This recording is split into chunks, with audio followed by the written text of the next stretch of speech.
కలువరి గిరియందునా యేసు కరములో కాపెనుగా కలువరి గిరియందునా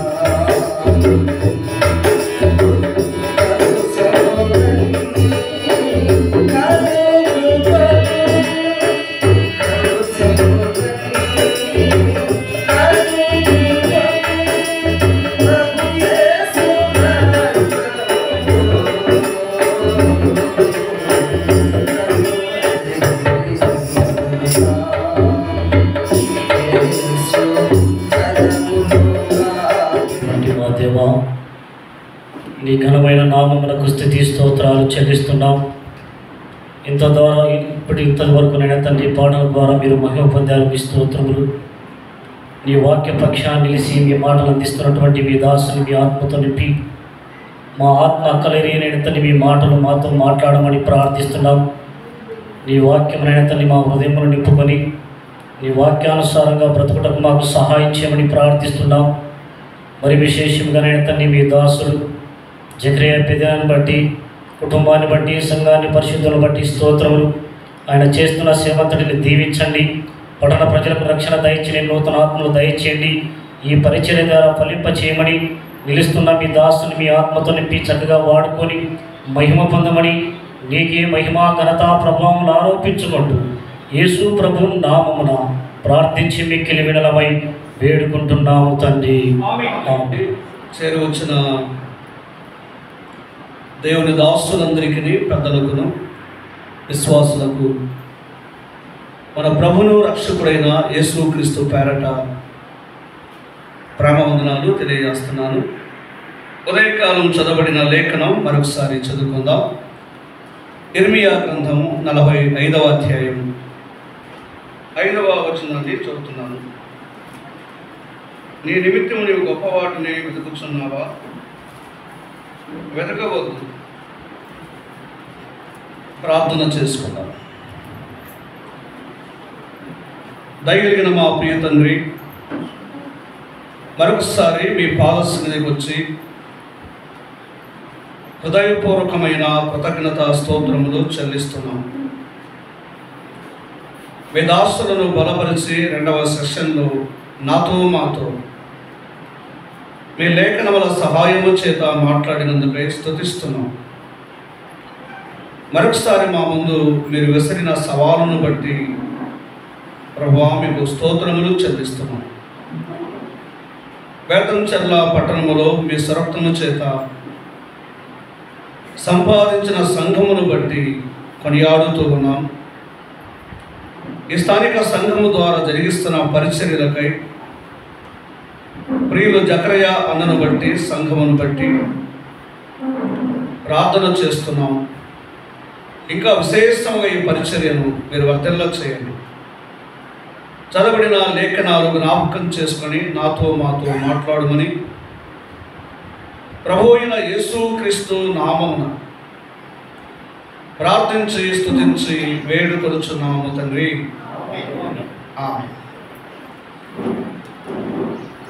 మంచిది ప్రియులరా, ఉదయకాలము చదువుకున్న లేఖన భాగాలలో గౌరవప్రదమైన కోరికని ఒక హెడ్డింగ్ పెట్టుకున్నాం మనం.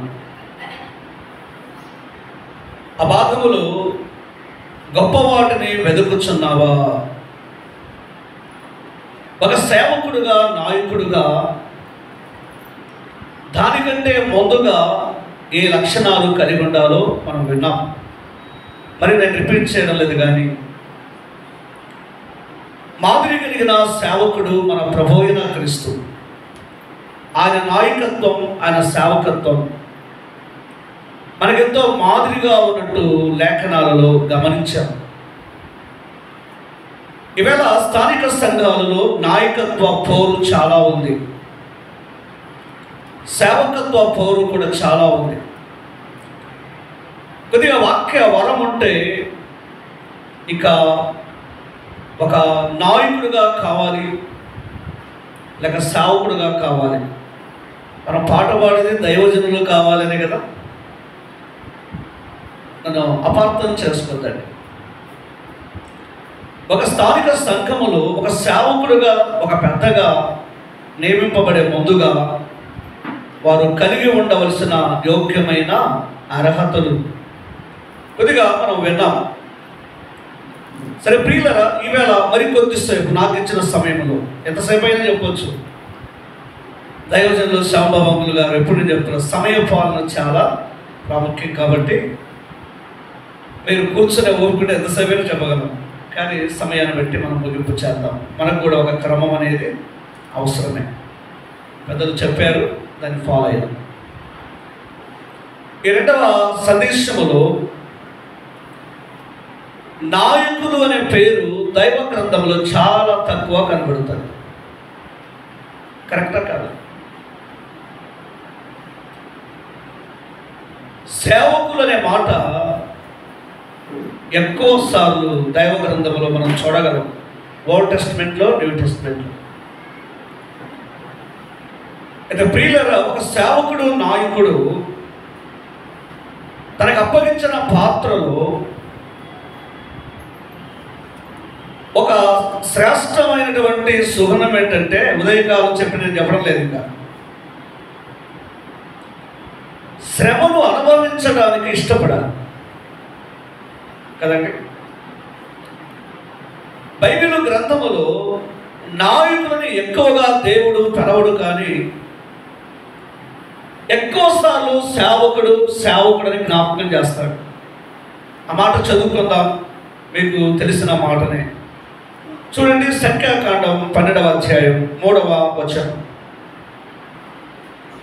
సంఖ్యాకాండం త్వరగా చదవండి, 12వ అధ్యాయం 3వ వచనం. మోషే భూమి మీద ఉన్న వారందరిలో మిక్కిలి సాత్వికుడు. ఇప్పుడు 8వ వచనం చదవండి, 7-8 వచనాలు. అతడు నా ఇళ్లలో నమ్మకమైన వాడు, నేను గూఢభావంతో కాదు, దర్శనమిచ్చి ముఖాముఖిగా అతనితో మాట్లాడును. 8వ వచనం. అతడు యెహోవా స్వరూపమును నిదానించి చూచును, కాబట్టి నా సేవకుడైన మోషేకు విరోధంగా. కాబట్టి నా సేవకుడు, ఎంత మంచి సాక్ష్యం. దేవుని సేవకుడుగా, నాయకుడుగా సాక్ష్యం చాలా ప్రాముఖ్యం. వెన్న విషయాలే కావచ్చు, కానీ దేవుని చేత నియమింపబడిన వాడు, దేవుని చేత పిలవబడిన వాడు, దేవుని చేత ప్రత్యేకింపబడిన వాడు, నాయకుడు, సేవకుడు సాక్ష్యం కలిగి ఉండాలి. దేవుని ఇల్లంతటిలో మోసే నమ్మకస్తుడు, ఒక నమ్మకమైన సేవకుడు. తన గురించి దేవుడిచ్చిన సాక్ష్యం ఏంటంటే, నా సేవకుడు. ఆ మాట సేవకుడు మనుషుల సేవకుడు కాదని అర్థమవుతుంది. ఒక 500 గిఫ్ట్ ఇచ్చి నా సేవకుడు అనిపించుకోకూడదు పెద్దలు. మరి పెద్దలు ఇక్కడ ఉన్నారు, ఫీల్ కావద్దండి. బైబిల్ గ్రంథం చెప్తుంది, పెద్దలు సేవకులు, మనమందరం సేవకులు. ప్రభువు మనకు అప్పగించిన పనిలో ఈ సాక్ష్యం చాలండి. నా సేవకుడు. మరి దేవుని సేవకుడు ఎలా ఉండాలి? నిజముగా ఈ మాట దేవుడు ఎందుకు చెప్పవలసి వచ్చింది మోసే విషయంలో? ఏ బ్రదర్, నా సేవకుడు అని తన గురించి దేవుడు ఎందుకు ఇలాగ రెఫర్ చేయవలసి వచ్చింది? వారి సహోదరుడు, సోదరి మా స్థానము వేరు, మోసే స్థానము వేరని వారు గమనించలేకపోయారు. మోసే స్థానం వేరు కనంటారా? మిరియాము, అహరోను స్థానము వేరు. సంఘములో సేవకుని స్థానం, పెద్దల స్థానము గమనించాలి. యాజకుల స్థానము కూడా గమనించాలి. అందరూ విశ్వాసులు, నేను కాదనలేదు. అందరూ సేవకులు కాదు. అందరూ పెద్దల కాదు. నియమింపబడిన వారు, ఏర్పాటు చేయబడిన వారు. కానీ సేవకుడైనా, పెద్దలైనా, విశ్వాసులైనా ఆయన ఇంటిలో సాక్ష్యం ఉండాలి. ఉందా సాక్ష్యం? నిజంగా మోసే విషయంలో దేవుడు అతనితో నేను ముఖాముఖిగా మాట్లాడతాను.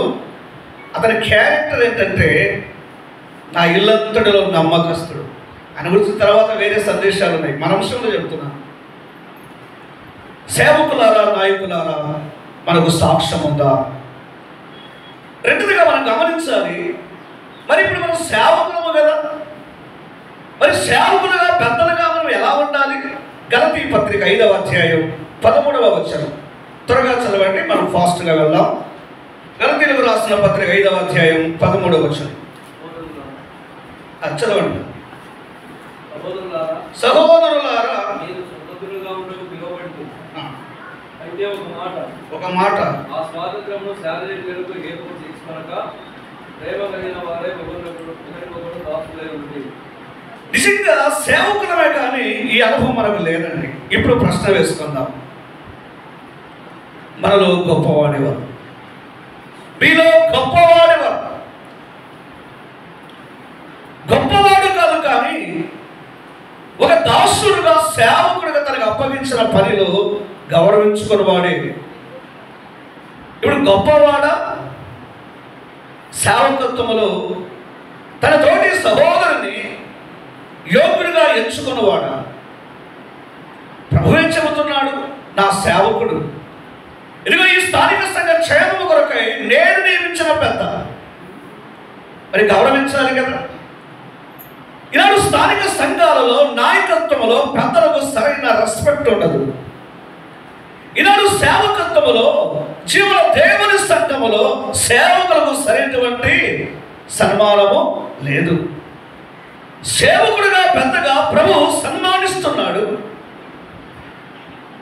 మరి సేవకులుగా మనం ఒకరిని ఒకరు ఎందుకు ఇలా ఎంచుకోలేకపోతున్నాం? ఉదయకాలం కూడా చూసాం, ఫిలిప్పీ పత్రిక 2:3 మీరు ఒకరిని ఒకరు యోగ్యులుగా ఎంచుకోనని. అంటే నాకంటే నువ్వు గొప్పవాడివి, ఇంకా సమస్య ఉంటుంది అక్కడ. ప్రతిసారి ప్రతి సమయంలో నేను నేను అనేది ఉందండి. ప్రైడ్ ఇది ఉన్నంత కాలం ఒక నిజమైన సేవకత్వములో నువ్వు దీనుడుగా నీవు చూపించుకోలేవు. ఇదేనండి మన సేవకత్వంలో పతనం. ఒరే కాలం విన్నామే, యెషయా 14:12-13 నేను అనేది దేవదూతల పతనానికి కారణం. సేవకుడా, నాయకుడా, నీ పతనము ఎందుకో ఎప్పుడైనా ఆలోచించావా? మనం ఒకరినొకరు యోగ్యులుగా ఎంచుకునే మనసు మనకు లేదు. మరొక మాట జ్ఞాపకం చేసుకుందాం. లూకాసు వార్త 22వ అధ్యాయం 27వ వచనం, కొద్దిగా ఫాస్ట్గా వెళ్దాం, చదవండి. 22-27 లూకాసు వార్త 22వ అధ్యాయం. గొప్పవాడెవడు? భోజన పంక్తిని కూర్చుండువాడా? పరిచర్య చేయవాడా? అర్థమైందా? గొప్పవాడెవరు? కానీ యేసుక్రీస్తు ప్రభు యొక్క జీవితంలో ఆయన చూపిస్తుంది ఏంటి? సేవకుడా, నాయకుడా, నువ్వు దాసుడుగా ఉండాలి, నువ్వు పరిచారకుడుగా ఉండాలి. నీ సేవకత్వంలో నా పటము కనబడాలని శిష్యులకు ఆయన నేర్పించాడు. ప్రభు నేర్పుతున్న పాఠం ఏంటంటే, మీలో గొప్పవాడు ఎవరంటే వీళ్ళేనండి. ఇప్పుడు ఎవరు కదా? దాసుడుగా ఉన్నవాడే కదా, పరిచర్య చేయవాడే కదా. ఈ అనుభవాన్ని కలిగి ఉన్నాను. నేను ముందుకెళ్తున్నాను. సేవకులుగా, నాయకులుగా నేనా నువ్వా అలా కాదు, కానీ మనలో ఎవరు గొప్పవా? ఇప్పుడు అర్థమవుతుంది గొప్పవాడెవరు. ఇప్పుడు గొప్పవాడెవరు? ఏం బ్రదర్, గొప్పవాడెవరు? గొప్పవాడు కదా. మీలో గొప్పవాడెవరు? వారిలో మన అభిప్రాయం ఏంటంటే కుడి ప్రక్క ఎడమ ప్రక్క మేము ఉండాలి. ఉదయకాలం కూడా విన్నాం. ఈ స్థానాలు ఎంత సమస్య, దీనత్వానికి తీస్తూ వెళ్ళవు. వారు తగ్గించుకోలేరు, వారి కేడలు వారికి అడ్డం వస్తుంది. దేవుని కుమారుడు చేసి చూపించాడు. మరి యేసు ప్రభువును చూడండి, ఈ నాయకత్వ సమస్య ఆయన కూడా వచ్చింది. మత్తయి సువార్త 4వ అధ్యాయం 3వ వచనం చదవండి త్వరగా.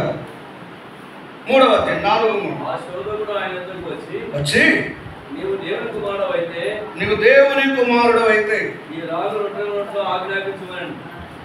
ప్రియులారా, ఈ భాగమంతా గమనిస్తే మనకి ఏమర్థమవుతుందండి? బ్రదర్ సోదరులు కూడా ఉన్నారు. ఈ భాగమంతా మనకు ఈ గమనించడం మనకు ఏమనిపిస్తుంది? ఆయన ముందు ఒక ఆశ ఉందా లేదా? ఇది ఆయన అపేక్షించింది కాదు, ఈ విషయంలో ఆయన ఆశిస్తూ ఉన్నది కాదు. సాతాను ప్రభావితం చేస్తున్నాడు, కానీ దేవుడు ఎంత నెమ్మదిగా ఉన్నాడు. ఆయన వచ్చిన ఉద్దేశం అది కాదు. ఆయన దాసుడుగా ఉండడానికే వచ్చాడు, ఆయన పరిచర్య చేయడానికే వచ్చాడు, తను తాను తగ్గించుకోవడానికే వచ్చాడు. రెండవది, అక్కడ మనం లెసన్ చెప్తున్నప్పుడు ఆయన అపవాదిని లొంగిపోలేదని మనం ధ్యానం చేస్తాం. కానీ ఇక్కడ ఒక చిన్న ఆలోచన చేస్తే, ఆ విషయంలో ఆయన ప్రభావితమై మనలాంటి దేహంతో వచ్చినప్పుడు ఆ అపేక్ష కనబడలేదు. చాలా సులువుగా ఆయన జయించగలిగాడు. లోకంలో కుర్చీలకు కొట్లాడుండొచ్చు, కానీ దేవుని ప్రజల మధ్యలో ఒక సంఘంలో చూశాను, పేరు చెప్పకూడదు, అయిపోయింది, అదిలాగా వీళ్ళు వీడియో పెట్టారు. నేను ఇక్కడ పని చేస్తున్నాడే దైవజన, అప్పటి నుండి ఇక్కడే కూర్చున్న ప్రక్కలో, ప్లీజ్ అక్కడ కూర్చోద్దు నువ్వు. స్థానాల సమస్య, పరిచర్య చేసేవారు లేరు, ధీరులు లేరు, విధేయులు లేరు, ప్రయాసపడే వారు లేరు. స్థానాలు కావాలి, అంతే కదండి. దేవుని పిల్లలారా, మరి ఇప్పుడు మనలో గొప్పవాడే కదా. నా మట్టుకైతే ఒకరికొకరు దాసులుగా రెస్పెక్ట్ చేసుకోవడం. నువ్వు దేవుని సేవకుడు, చిన్నవాడైనా పెద్దవాడైనా, మీరు తోటి పెద్ద, ఇలా రెస్పెక్ట్ చేసుకుంటే అక్కడ శరీరానికి చోటు లేదు. ఆత్మానుసారంగా నడిపించబడి మన నాయకత్వంలో ఒక ప్రభావితాన్ని సంఘాలలో చూపించవచ్చు కదంటారా? మీకంటే చిన్నవాడు ప్రసంగం చేశాడు, వెంటనే ఇక్కడికి వచ్చి ఎలాగైనా చెప్పేది, మీరు చాలా మంచిగా చెప్పారు, ఈ యవనస్తుడు ఇంకా బహుగా వాడబడుటకై ప్రార్థన చేయండి అంటే ఎంకరేజ్ అవుతాడా లేదా? యేసు ప్రభువు ఒక రీతిగా ప్రోత్సహిస్తున్నాడు, బలపరుస్తున్నాడు. కానీ మీరు ఈ అనుభవానికి రావాలంటే నా పటాన్ని ధరించకండి, నేను ఎలా చేస్తున్నానో చూడండి. ఇప్పుడు రావాలండి. మార్కు సువార్త 10వ అధ్యాయం 40 నుండి 43 వచనాలలో దాసుడు ఎట్లుండాలో, సేవకుడు ఎట్లుండాలో, నాయకుడు ఎలా ఉండాలో ఆయన చూపించాడు. సమస్యలు ఉంటాయా? ఇప్పుడు సమస్య సంఘాలలో ఏంటంటే, సేవకునికి పెద్దకు సమస్య ఉంటుందండి. మేము ఫేస్ చేశాం. సంఘ పెద్దలు అంటారు, మీరు సేవకులు మేము చెప్పినట్టు వినాలి. సేవకుడు ఒకవేళ చెలామనేవాడు ఉంటే ఆయన అంటాడు, పెద్దలు మీరు సేవకులు కాబట్టి మా మాట విన్నారు. నేను అనుకుంటున్నాను, ఇద్దరు కలిసి దేవుని మాట వింటే అంతే కదా. అందుకే యేసు ప్రభువు చూపించాడు. దేవుని ప్రధాన ముందుకెళ్దాం. నాకున్న టైంలో ఆ ఇంటిలో నమ్మకస్తుడు దేవుడు చొరవ తీసుకుంటాడు. ఆయన నమ్మకత్వాన్ని వారు తిరస్కరిస్తున్నారు. మోషే వారు దేవుని సేవకుడిగా గుర్తించలేకపోతున్నారు. ఒక రీతిగా ఈయన మాకు నాయకుడు కదండి, అంతే కదా, ఈయన మాకు సంఘ పెద్ద, అలా అప్లై చేద్దాం. ఆ విషయంలో దేవుడు ప్రత్యేకమైన చొరవ తీసుకున్నాడు. నా సేవకుల గురించి మీరు ఏం మాట్లాడుతున్నారు అంటే, సేవకులు, పెద్దలు, కుటుంబం సమస్య ఎవరికి వినబడింది? ఇప్పుడు సమస్యనే కదా. మన కుటుంబ సమస్య ప్రభువుకు వినబడుతుంది. లోకల్ అసెంబ్లీ యొక్క సమస్య మన సరైన విధానములు ప్రభువు యొక్క నేర్చుకొని నడిపించనందుకై ప్రభువుకు వినబడింది. నిన్ను ఎవరేం చేయకపోయినా మోసే విషయంలో చొరవ తీసుకున్న ప్రభు, నువ్వెవరికైనా హాని కలిగిస్తే, నీ మాటలు ఎవరికైనా ఇబ్బంది కలిగిస్తే దేవుడు చొరవ తీసుకుంటాడు. నేను ముందుకు వెళుతున్నా, మిరియా విషయంలో దేవుడు చర్య తీసుకున్నాడు, అంతే కదా. జాగ్రత్తగా ఉంటాం. ఎవరి పనిలో వారు, ఎవరి స్థానంలో వారు, ఎవరి పరిచర్యలో వారు. ఇప్పుడు ఇది మీ మాదిరి కొరకు ఉంచాను అంటున్నాడు. ఏ సంఘములో అయినా ఒక సేవకుడు, నాయకుడు ప్రభు బాధ ఏంటంటే అలాంటి వారు ఉన్నారా? ఉదయకాలం కూడా విన్నాం కదా, తగిన వాడు ఉన్నాడా? ఏజ్గా 22-30లో ఉన్నాడా? ఇజ్రాయేలు కాపులలో అలాంటి యోగ్యుడు కనబడలేదు. కొత్తగా సంఘములో కూడా అలా కనబడడం లేదు. గ్రూప్స్ 1 కొరింథీ 1:10-11, 1 కొరింథీ 3 కదా. వారు అనుకున్నారు అన్ని గ్రూపుల కంటే యేసుక్రీస్తు గ్రూపే బాగుంటారు అనుకున్నారు. క్రీస్తు గ్రూప్ కదా. ఇలా ఫాలో అవుతుంటారండి. ఒకరు డానియల్, ఏమనుకుంటారు సుబ్బరాయనన్న, ఇలా ఒకరు యోగులుగా ఎంచుకోమంటే ఈ గ్రూప్ విషయం ఎందుకండి? అంతే కదా.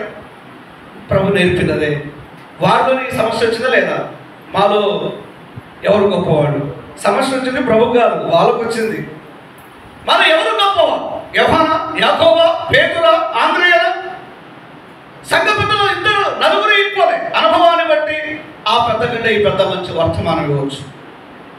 ఆ సేవకుడు కంటే ఈ సేవకుని ప్రభు ఒకవేళ వాడుకోవచ్చు.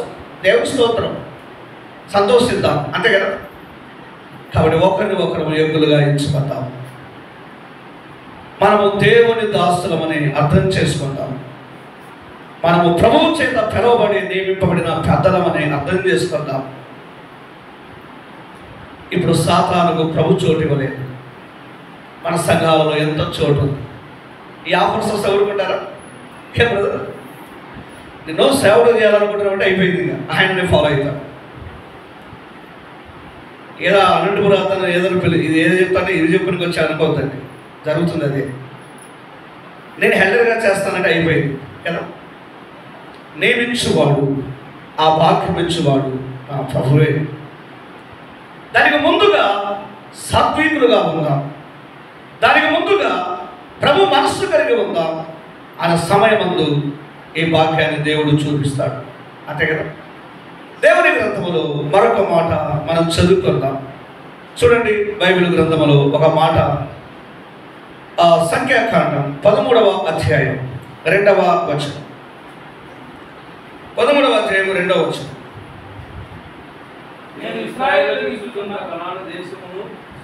ఆ భాగమంతా చదివితే ముఖ్యులు ఉన్నారు లేరని కాదు. ఏ బ్రదర్, లేరా? మనం ముఖ్యులు అనుకోకుండా దేవుడు ఆ ముఖ్యులను చూపిస్తే ఎంత బాగుంటుంది. ముఖ్యులైన వారు ఉన్నారు, ప్రాముఖ్యమైన వారు ఉన్నారు. ఆ భాగములో ముఖ్యులు. ఈ ముఖ్యులు ఎవరనగా దేవుని చేత నియమింపబడిన వారు. ఈ సత్యాన్ని మనము గమనిద్దాం. సరే, మనము ఆయన చేత నియమింపబడ్డాం. ఆయన చేత ఈ నాయకత్వం మనకు దొరికింది. ఈ అనుభవంలో ఉన్న మనం ఎలా ఉండాలి? ఇప్పుడు చూడండి, మార్కు సువార్త 10వ అధ్యాయం 38వ వచనం.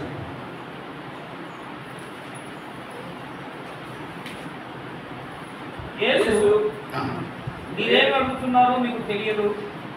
నేను త్రాగుతున్న గిన్నెలోని త్రాగుగా అయినను, నేను పొందుతున్న బాప్తిస్మం పొందుటైనను మీ చేత అవునా అని వారిని అడుగుగా, ఇలా ప్రశ్నిస్తూ వచ్చాడు. అవన్నీ ఓకే చెప్పారు, కానీ ఇది సాధ్యం కాదు అన్నాడు. సాధ్యమైతే అన్నాడు బ్రదర్. అది ఎవరికి దేవుడు సిద్ధపరిచాడో వారికే. ఆయన వల్లే మనం బాప్తిస్మం పొందామా లేదు? ఈ ఒక సంఘ పెద్దను కానీ, ఒక పరిచారకుడు కానీ, సేవకుడు కానీ నియమించే విషయంలో దేవుని చొరవ ఉందని, పరిశుద్ధాత్మక చొరవ ఉందని, సంఘ చొరవ ఉందని దేవుని వాక్యములో మనం గమనిస్తూ ఉన్నాం. సరే ప్రియులారా, మరి ఈ నాయకత్వములో మనందరికీ కూడా మాదిరి ఎవరు? యెషయా 45వ అధ్యాయం 15వ వచనం చదవండి. 45:15 త్వరగా చదవండి. 45వ అధ్యాయం 15వ వచనం. ఇశ్రాయేలు దేవా, రక్షక, నిశ్చయముగా నిన్ను మరుగుపరుచుకునే దేవుడై ఉన్నావు. నిజంగా ఆయన ఎంత మరువుగా ఉన్నాడో చూడండి. ఆయన ప్రభువు కూర్చున్న ప్రవచనమే ఆ లేఖన నెరవేర్పు. భూలోకానికి వచ్చాడు, ఫిలిప్పి 2:8, మత్తయి 11:29 ఆయన దీనుడు. ఆయన కనబడడానికి ఇష్టపడ్డాడా? ఆయన తగ్గించుకున్నాడు, ఆయన దీనుడుగా ఉన్నాడు, ఆయన కనబడడానికి ఇష్టపడాలి. ఇప్పుడు సంఘంలో కనబడాలి. ఇది పెద్ద సమస్య. నేను కనబడకూడదని చెప్పలేదు, నన్ను బాగా అర్థం చేసుకోవాలి కదా. యేసు ప్రభువు వారు ఎంతగా తగ్గించుకున్నా, ఎంతగా దీనుడుగా ఉన్నా, ఎంతగా కనబడకుండా ఉన్నా ఆయన ఏంటో రుజువైంది. దానికోసం మనం కనిపెట్టాలి. అదేనండి సాక్ష్యం. మోషేకు దేవుడు చెప్పాడు, మీరు ఏమనుకుంటున్నారు? మీరు అనుకున్నట్టు నా సేవకుడు అలాంటి వాడు. ఎంత మంచి టెస్ట్ మనండి. చాలు ఈ సాక్ష్యం ఉంటాయి. అందుకే దేవుని ఇంటిలో, దేవుని సంఘములో పరిచయం చేసేవారికి ప్రాముఖ్యంగా పెద్దయినా, సేవకుడైన, విశ్వాసైనా సాక్ష్యం ఉండాలి. దేవుని గ్రంథంలో చూస్తున్నాం.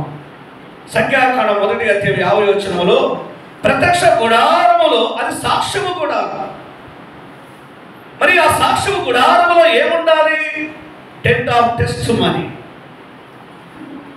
సాక్ష్యము కలిగిన గుడారం. సంఘములో సాక్ష్యం ఉండాలి. నువ్వు ఎంత సేవ చేసింది, ఎంత ప్రసంగం చేసింది ప్రాముఖ్యం కాదు. ప్రభు ఆశిస్తుంది నాకున్న సాక్ష్యం మీకు కావాలి. ముందే నేర్పాడు, నా మాదిరి నేను దీనుడను, మీరు దీనుడు. నేను దాసుడను, మీరు దాసుడు. నేను పరిచయం చేస్తున్నాను, చేయించుకోవడం లేదు. ప్రపంచంలో నాయకుడు ఆశించేదేంటి? ప్రతి ఒక్కరూ నన్ను వెంబడించి నా కింద దాసుడుగా ఉండి నాకు పరిచర్య చేయాలనే లోకములో ఉన్న పోడు. కానీ యేసుక్రీస్తు ప్రభు యొక్క నాయకత్వం ఏంటి? సంఘానికి ఆయన మాదిరి కలిగిన నాయకులు, సేవకులు కావాలని చెబుతున్నాడు. లోకానికి సంఘంలో ఉన్న తేడా ఇదే. లోక నాయకులు ఎలా ఉంటారు? అందరూ తనకు సర్వీస్ చేయాలనుకుంటారు. కానీ వాక్యం చూడండి, నావలే మీరు ఎట్లంట. అలాగైతే ఆయన సేవకులుగా, ఆయన నాయకులు ఎలా ఉండాలో మరొక మాట చదువుకుందాం. తెలిసిన మాటనే. యోహాను సువార్త 13:15 చూడండి. 13:15 యోహాను 13:15. మీకు చేసిన ప్రకారము మీరులో చేయమని మీకు మాదిరిగా ఇలాగ చేసింది. ఆయన చేశాడు, మనం చేస్తున్నాం. మనకు కావాల్సిన ఒక మాట. ఇప్పుడు చాలామంది చెబుతున్నారు కానీ చేయడం లేదండి. మీ మధ్యకు వచ్చి నేను అంటున్నాను, సినిమాలు చూడకూడదు, సీరియల్స్ చూడకూడదు. మా ఇంట్లో చూసి చూడదు, మీకు తెలియదు కదా. మా ఇంట్లో టీవీ లేదు. చెప్తున్నా, టీవీ తెచ్చుకోవాలంటే పెద్ద సమస్య ఇంకా ఈరోజు, అంతే కదా. టీవీ లేదు. ఒక సీరియల్ చూడొద్దు, సినిమాలు చూడొద్దు, పాపము చేయొద్దు. ప్రభువు ఇవ్వాలి, కష్టపడి సేవ చేయాలి. ఇది చాలా అలవాటు అండి, అవునా కదా. ఆయన చేసి చూపించిన సేవకుడు యేసుక్రీస్తు. ఆయన ఎంత నమ్మదగిన సేవకుడు. తండ్రి యొక్క ఇష్టానికి ఎంత చక్కగా ఆయన సేవకత్వం ఉందండి. మాదిరి కలిగిన సేవకుడు, మాదిరి కలిగిన నాయకుడు మన ప్రభువు అయిన క్రీస్తు. నా వలే చేయాలి. ఎలా చేయాలి? ఆయన వలే. 15:5 కదా. ఎక్కడికి వెళ్ళిపోయాడు అంటే కాలు పట్టుకోవాలన్నా దాని మీనింగ్ ఏం బ్రదర్? పల్లెని తీసుకున్నాడు. ఒకసారి అంటున్నాడు, కట్టుకో కట్టుకో కట్టుకో. ఏంటి? తనకు ఏదైతే ఆధిపత్యాన్ని సూచిస్తుందో దాన్ని ప్రభు కంటే ముఖ్యంగా, ఆయన సేవ కంటే నువ్వు కలిగి ఉన్న అధికారం ముఖ్యమో కాదు. ఆయన వలె వంగిపోయే అనుభవం ఇదేనండి ధ్యానత్వం. అలాగైతే ఈవేళ సేవకుడా, నాయకుడా, దేవుని పిల్లలారా, మన పరిచర్యలు హెచ్చింపబడాలంటే, మన సేవల ఆత్మను చూడాలంటే, మన సంఘాలలో ఆరోగ్యకరమైన బోధ ఉండాలంటే ముందు ఆయన వలె మనము చేయాలి. ఇప్పుడు రకరకాల బోధలు వచ్చాయి కదా. సౌండ్ డాక్టర్ అంటున్నాం కానీ, బ్రదర్ అంటున్నాం కానీ, సంఘంలో అన్నీ చేసాయి. సంఘంలోకి ఏమొచ్చింది? ఒక మాట చెప్తాను, లోకం వచ్చింది. మన పెళ్ళిళ్ళ లోకమే కదా. ఒక సేవకుడు ప్రభువునందు తన బిడ్డను వివాహం చేయలేడు పరిశుద్ధంగా. ఒక సంఘ నాయకుడు తన పిల్లలకు వాక్యానుసారం పెళ్ళిళ్ళు చేయలేడు. ఆయన లోకములో ఆయన సాక్ష్యం, ఆయన అన్నిటిలో మాదిరి కలిగిన వాడు. ఆయన సేవకత్వంలో, ఆయన ప్రేమించుటలో, ఆయన క్షమించుటలో, ఆయన పరిచయటలో, ఆయన తగ్గించుకోవటంలో ఆయనకు ఆయనే. అందుకే మన సేవలో నాయకుడు, సేవకుడు ఆయన మనకు మాదిరి. ఎలాంటి మాదిరి అంటే నేను 2 మాటలు ముగింపు చేస్తాను. పేతురు రాసిన మొదటి పత్రిక 2వ అధ్యాయం 21వ వచనం చూడండి. క్రీస్తు కూడా మీ కొరకు బాధపడి. చాలాసార్లు మనం ఆరాధనలో వ్యక్తిగతంగా చాలాసార్లు స్టడీ చేస్తాం, ఆరాధనలో మాట్లాడుతాం. ఆయన మనకు మాదిరి ఉంచాడు. ఈ శ్రమ పాత్రకు నీవెప్పుడూ కూడా ఘనమైన దాన్ని ఎంచుకుంటావు, కానీ శ్రమ పడడానికి ఇష్టపడతావు కదండి. ఇది ఎలాంటి పాత్ర? ఇది శ్రమతో కూడిన పాత్ర. ఇందులో ఘనత ఉండదండి, ఉంటుందా? ఇది అవమానం ఉన్నది, కష్టం ఉన్నది, ఇబ్బంది ఉన్నది, కన్నీళ్ళు ఉన్నాయి, వ్యతిరేకత ఉంది. ప్రభు మనకు మార్పించిపోయింది ఏంటి? ప్రేమనే కాదు, క్షమాపణే కాదు, విధేయతనే కాదు, నావనే ఈ సేవా జీవితంలో మీకు శ్రమలు ఉన్నాయి, మీకు అవమానాలు ఉన్నవి, మీకు మాదిరి ఉంచిపోతున్నాను. మీ సేవలో శ్రమ పడడానికి నేర్చుకోండి. సువార్తికుడు శ్రమ పడాలి, సంఘంలో బాధ్యత కలిగిన నాయకులు శ్రమ పడాలి. దైవజనులు శైలస్ పాక్సంకులు గారు, దైవజనులు అగ్రిపంకులు గారు వారు చాలా శ్రమకుండా వారి సేవను సాగించారు. అది మాటలతో చెప్పచాలన్నమాట. నిలబడి ప్రసంగం చేయడం, వ్యక్తిగతంగా దానిని మనం ఎదుర్కోవడం వేరు. మనమున్న క్షేత్రాలలో ప్రభావం చూడాలంటే, మనమున్న సంఘాలలో ఆయన ప్రభావాన్ని చూడాలంటే, ప్రతి నాయకుల్లో, ప్రతి సేవకుల్లో యేసుక్రీస్తు ప్రభు మాదిరి. అందులో ఇది ఒక భాగం, శ్రమ. ఆయన వలె శ్రమ పడడానికి మనము నేర్చుకోవాలి. ప్రియులారా, మనం ముందుకెళ్దాం. నీ ఆత్మీయ జీవితంలో శ్రమ పడడానికై ఎప్పుడైనా నీవు అలవాటు పడ్డావా? అందుకే పరిపౌలు గారు తిమోతి గారికి రాస్తూ యవనస్తుడికి, శ్రమపడము సువార్తికుని పని చేయము. అదొకటి సరిపోతుందా? చాలా శ్రమలు ఉన్నాయి. వీటన్నిటిలో కూడా ప్రభు మనకు మాదిరి. శ్రమ వచ్చినప్పుడు ఎవరు చూడాలి? అంతే కదా. ప్రభు, నువ్వు ఏ పాపమును చేయలేదయ్యా, నువ్వు ఏ తప్పిదమును చేయలేదు. నీ సేవకత్వములో నన్ను ప్రేమించడానికై నిన్ను నీవుగా అప్పగించుకున్నావు, నా కొరకై ఉమ్మి వేపించుకున్నావు, నా కొరకై కొట్టబడ్డావు, గాయములు పొందావు, వస్త్రహీనుడవయ్యావు, దేవునితో సమానుడిగా ఉన్నావు. అయితే నిన్ను నీవుగా సేవకుడుగా చూపించుకున్నావు. నువ్వు పాపము చేయలేదు, కానీ ఎంత తీవ్రమైపోయావయ్యా. ఆయనను చూస్తే నీ శ్రమ నాశనమై పెద్దగా. అంతే కదా. ఈ అనుభవానికి పరిపౌలు గారు వచ్చారండి. వచ్చారా? ఒకప్పుడు తిరుగుబాటు చేసేవాడు కానీ, వ్యతిరేకించేవాడు కానీ, నరహంతకుడు కానీ ప్రభు చేతుల్లోకి వచ్చిన తర్వాత ఆయన ఎంతగా మారిపోయాడు. పౌలు సేవా జీవితంలో తనకు మాదిరి ప్రభువే. మన సంఘములో, మన పరిచర్యలో, మన శ్రమలలో మనం ప్రభువును మాదిరి ఉంచుకోవాలి. మరొక అంశాన్ని విని మనం ముగింపు దశకు వెళ్దాం. సేవకుడా సాక్ష్యం ఉందా? సేవకుడా క్రీస్తు జీవితం ఉందా? నాయకుడా క్రీస్తు మాదిరి నీకుందా? కదా, ఇవే కదండి. ఒకవేళ నీ పరిస్థితిలో ఎవరైనా అవమానపరిస్తే తట్టుకోగలవా? సిలువ అవమానం ఆలోచించని మాదిరి. తండ్రి కూడా ఇష్టమని అప్పగించాడు. పరిస్థితి ఎలా ఉంటుంది? మనమైతే ఒక అవమానం జరిగితే నాకే డానియల్కు నీ ఎంతమందిని దర్శించి చెప్తాము నేను. అవునా కదా? బ్రదర్ ఇలా చేశాడు, ఇలా చేశాడు, ఇలా చేశాడు. నేను కూడా మన ప్రభు తండ్రి చిత్తానికి చెప్పుకున్నాడు. అది ఆయన మాదిరికరమైన సేవ. విశ్వాసగా నువ్వు పుట్టినప్పుడే శ్రమలు ప్రారంభమయ్యాయి.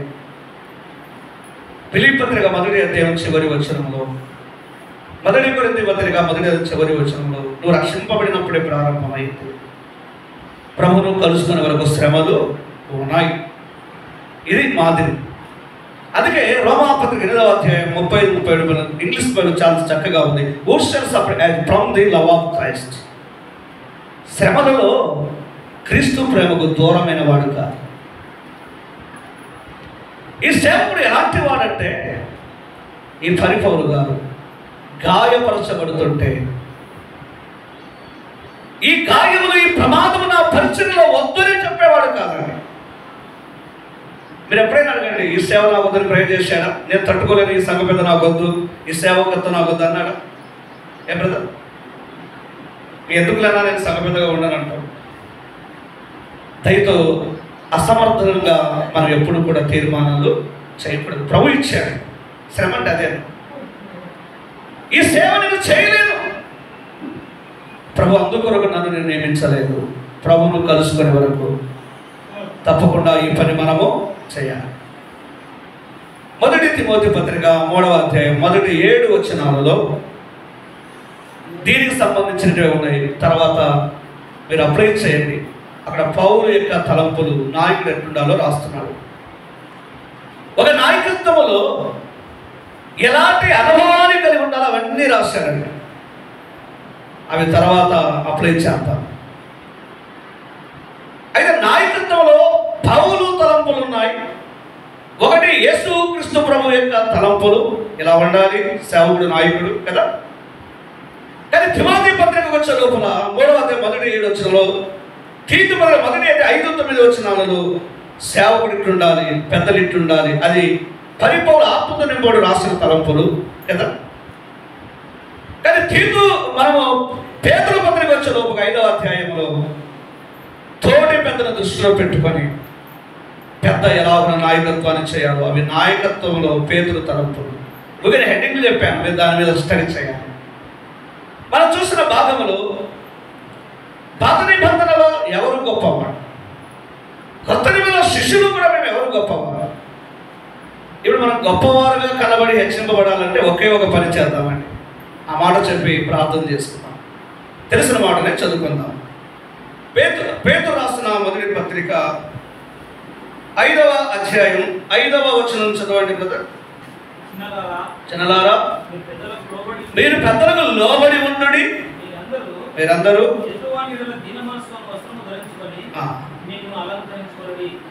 ఇక్కడ ప్రభువును ధరించుకోవాలని చెబుతున్నాడు. మనం ధరించుకోవాల్సింది ఎవరికి సేవలో? ఇక్కడ దీన వస్త్రము, దీన మనస్సు అని కనబడుతుంది. అక్కడ యేసు క్రీస్తు ప్రభువేనండి. అందుకే ప్రౌడ్, ఈగో, ఎస్ఐఎన్ ఇవి ఉన్నంత కాలం తగ్గించుకోలేము.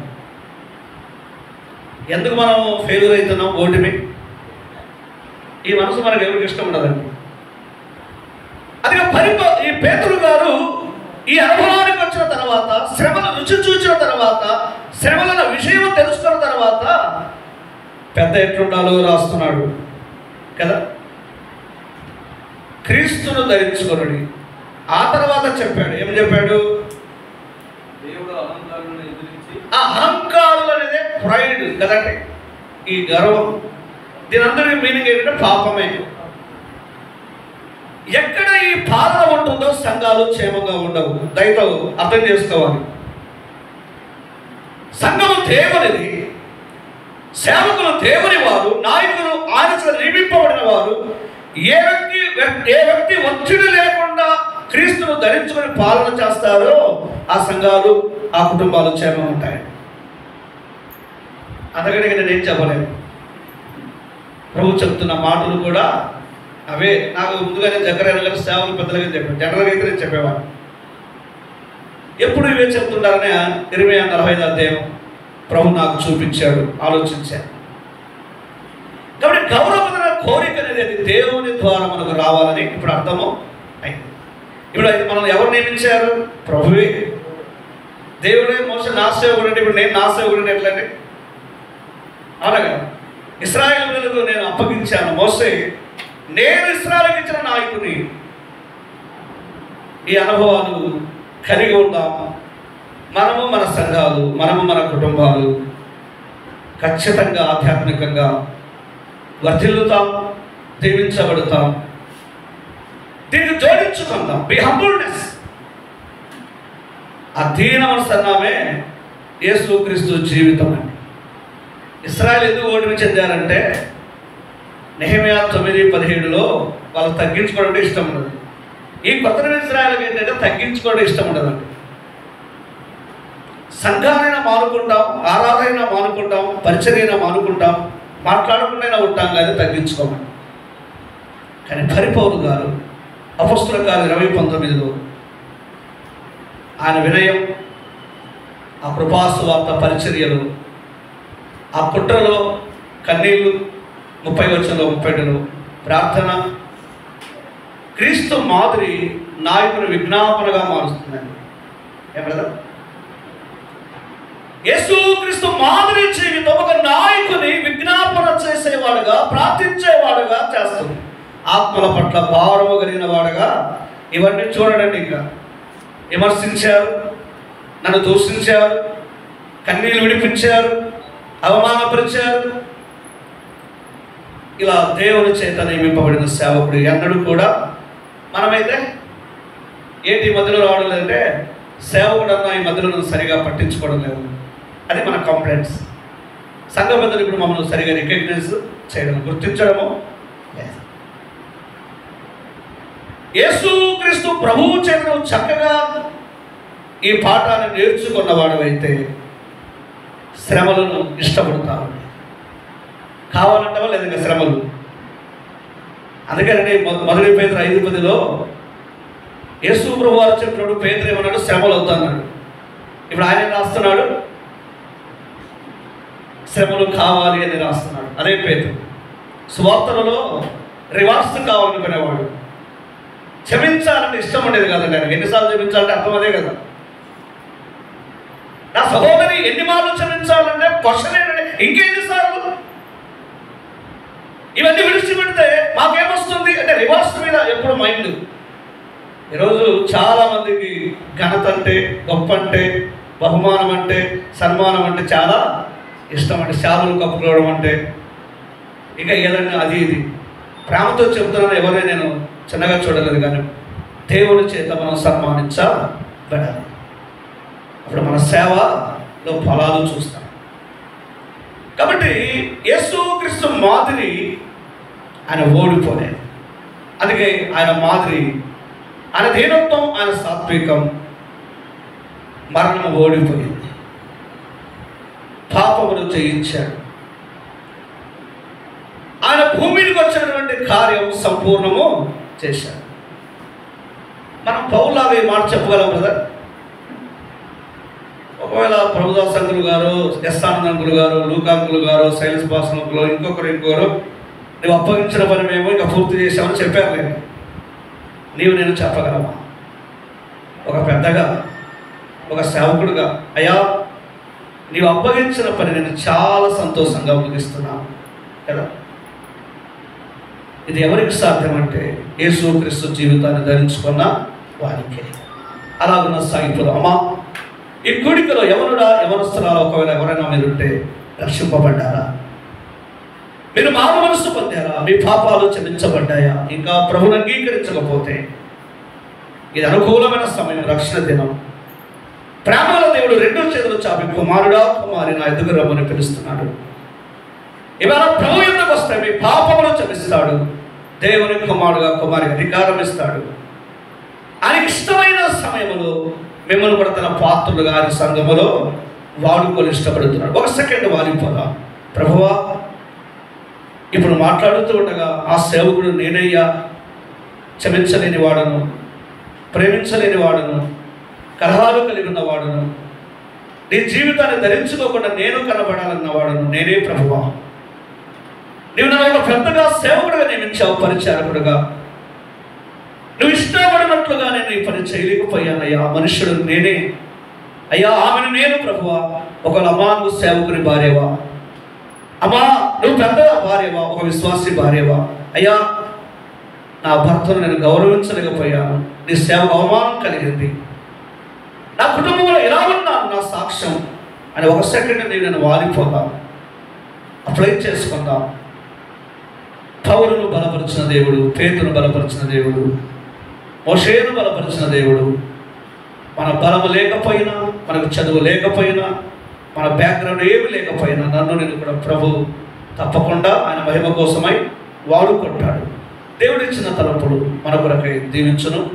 ప్రేమతో ఆహ్వానించిన ప్రియులు పెద్దలు జకరియన్న గారికి, ఈ దినమంతటి కోడికలు నడిపించిన ప్రియులు సంఘ పెద్దలు సుబ్బరాయన్న గారికి, ఈ స్థానిక సంఘం బాధ్యత కలిగిన ప్రియులకు, ఆయా స్థలాల్లోనూ వచ్చిన పెద్దలకు, మరి సేవకులకు, విశ్వాసులకు మీ అందరికీ నా ప్రేమ వందనాలు. మా కొరకు, మా చిన్న పరిచయం కోసమై ప్రార్థించండి.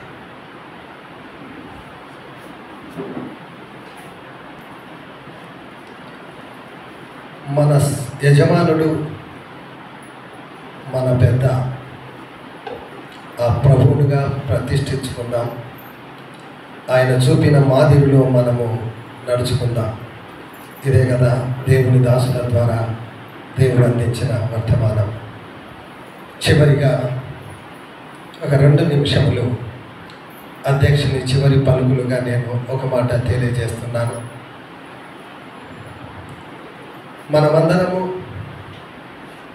ఈ ప్రత్యేకమైనటువంటి కూడికలో ఉదయం నుంచి సాయంకాలం వరకు గడపడానికి దేవుని దాసుడు అన్నగారు జకరయ్య గారికి దేవుడిచ్చిన ఈ తలంపు చాలా రోజుల నుంచి నేను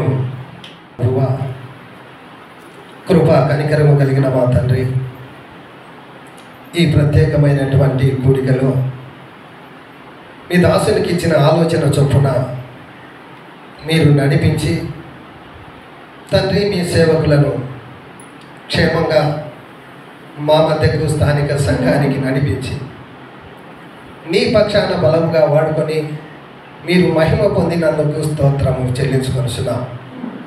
2 దాసుల ద్వారా బయలు వెళ్ళిన ఆ వాక్యము మమ్మల్ని దాటిపోకుండా ప్రభువా, మమ్మల్ని దాటిపోకుండా మా హృదయాలలో స్థిరపరచుమని ప్రార్థిస్తున్నాం. వాక్యానుసారమైన జీవితాన్ని జీవిస్తూ మీకు సాక్షులముగా ఈ లోకంలో మమ్మల్ని బలపరుచుదరని ప్రార్థిస్తున్నాం. చెదరి వెళుతున్నాం ప్రభువా, మీ సన్నిధి మాతో ఉంచండి తండ్రి. స్థానిక సంఘముతో మీ సన్నిధి ఎల్లప్పుడూ తోడుగా ఉంచండి. మీ దాసునితోనూ, మీ దాసునికున్న దీన స్థితిలోనూ, మీ దాసుని కుటుంబముతోనూ, ఇక్కడ ఉన్న స్థానిక సంఘముతోనూ దేవా మీ సన్నిధి ఎల్లప్పుడూ తోడుగా ఉంచి బహుగా ఆశీర్వదించమని, నీ కృపచేత బలపరచుమని, వెళుతుండగా మాతోనూ నిలిచిన మీ దాసులు సంఘముతోనూ మీ కృపను అనుగ్రహించమని, మీ దీవెనలతో పంపుమని మా ప్రభు, మా రక్షకుడు, మా విమోచకుడు, మా సృష్టికర్త అయిన యేసుక్రీస్తు నామమున ప్రార్థించి దీనులమై వేడుకుంటున్నాము తండ్రి. ఆమేన్. చివరిగా